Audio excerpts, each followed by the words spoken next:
Kinsay makatukib sa kasing-kasing sa tao or kinsay makasusi sa kasing-kasing sa tao.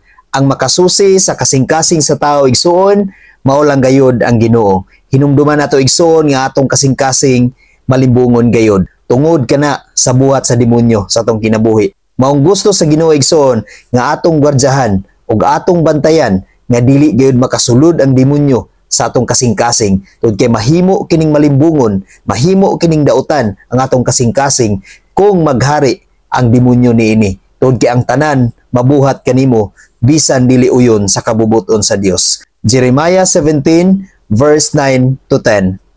Kinsay makatukib sa kasing-kasing sa tao, walay mulabaw niini kamalimbungon ug labihan kini kadautan. Sa bersikulo 10, ako ang Ginoo, nagsusi sa hunahuna o nag-usisa sa kasing-kasing sa tao. Gantihan ko ang tao, sumala sa iyang binuhatan o sa iyang pagkinabuhi.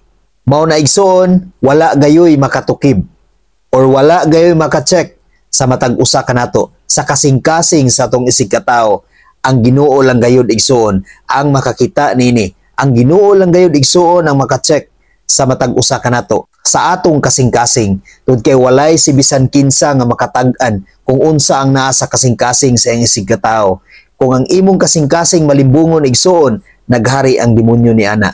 Apan kung ang imong kasing-kasing dili malimbungon, naghari ang Ginoo ni ana. Maong sa kanunay igsoon, atong siguruhon nga ang atong kasing-kasing naghari ang Ginoo aron dili kita makalimbong ngadto sa atong isig katao. Tungod kay kung maghari ang demonyo sa atong kasing-kasing, nag-ingon ang pulong sa Ginoo nga malimbungon ang atong kasing-kasing ug labihan kini kadautan. Mahimo kanang dautan igsoon kung ang demonyo mao na ang maghari sa imong kasing-kasing.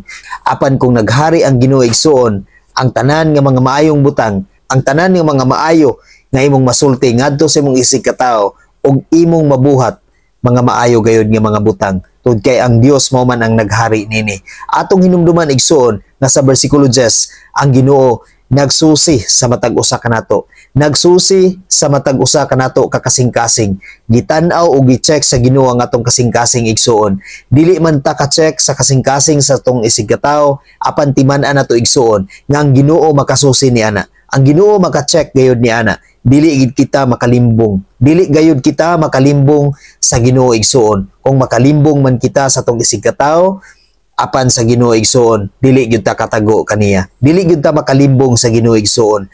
Masusi sa Ginoo ang tanan. Gitan-aw sa Ginoo ang atong kasing-kasing igsoon ug ang atong hunahuna.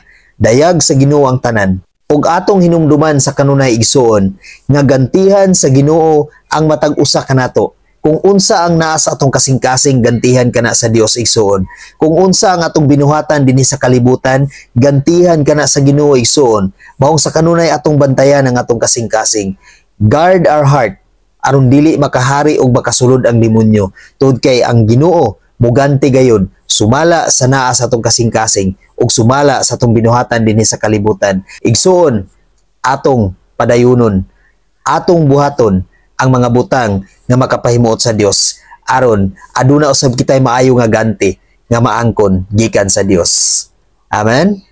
God bless sa tanan.